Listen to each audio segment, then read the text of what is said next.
This is a scary story about a room that's located in a guest house. Let's begin. It was the year 1993. On the outskirts of Lahore stood an old, abandoned guest house, known as the Shah Mahal Rest House. People said it dated back to the British era, and that several rooms inside had been locked up for decades, especially room number 13. They claimed that whoever spent a night in that room never came out alive the next morning. Waheed was a young journalist who didn't believe in such tales.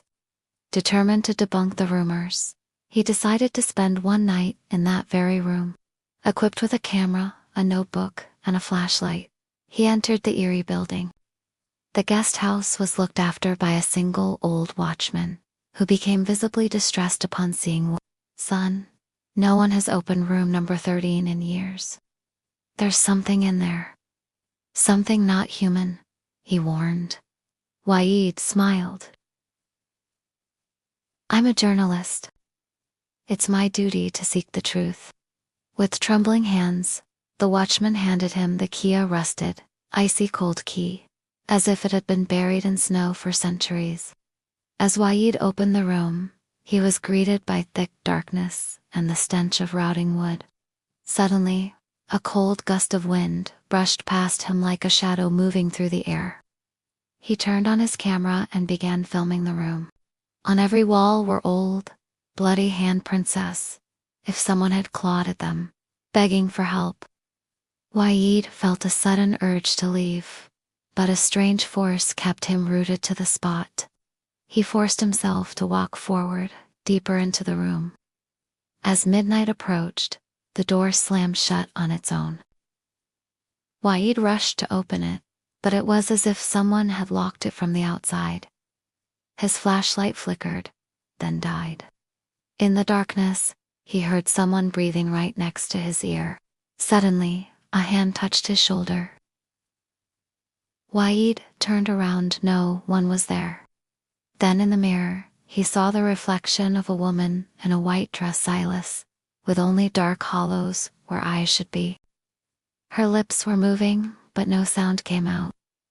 Then her neck twisted unnaturally, and she began to scream, but it wasn't a sound you could hear. It was something you felt in your chest, in your bones. As the first rays of sunlight peeked through the window, the woman vanished. The door creaked open, revealing the old watchman. "You shouldn't have come," he whispered, his eyes filled with pity and fear. Waheed, shaken but determined to appear brave, asked for the door to be unlocked. The watchman hesitated, then reached for the key. Inside the room, Waheed stumbled out, his face pale and drawn. He thanked the watchman and hurried away, desperate to escape the unsettling atmosphere of the guest house. Back in the safety of his home, Waheed examined the camera. To his horror, the memory card was blank, except for the last few seconds of the previous night's recording. A single sentence, spoken in someone else's voice. "Now, he's one of us." Days turned into weeks, yet Waheed couldn't shake off the haunting experience. The line "now he's one of us" echoed in his thoughts, leaving him questioning, what did it mean? Had he truly captured something sinister on camera? Was he in danger? One evening, while reviewing his notes, Waheed noticed something chilling. Every significant detail he had managed to capture in his diary was now missing. The descriptions of the room, the walls, the handprints, the woman in the mirror, all erased as if they had never been there. Panic surged through him. He raced back to the guest house, hoping to find answers. But upon reaching the room, he found it unlocked. And as he stepped inside, his blood ran cold. The room was empty, devoid of any furniture, any signs of life. All that awaited him was an eerie silence. In the days that followed, Waheed became a changed man. The lively, inquisitive journalist was replaced by a shadow, haunted by the events in room number 3. His friends and colleagues grew concerned, sensing the torment he endured. Yet Waheed remained tight-lipped, burdened by a secret he couldn't share. Then one day, tragedy struck. Wa'id was found lifeless in his apartment, his body bearing no marks of struggle, his eyes wide with terror. The end.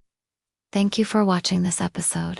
If you like our stories, please do not forget to like and share this episode with your friends and family. Subscribe for more amazing content. Have a great day.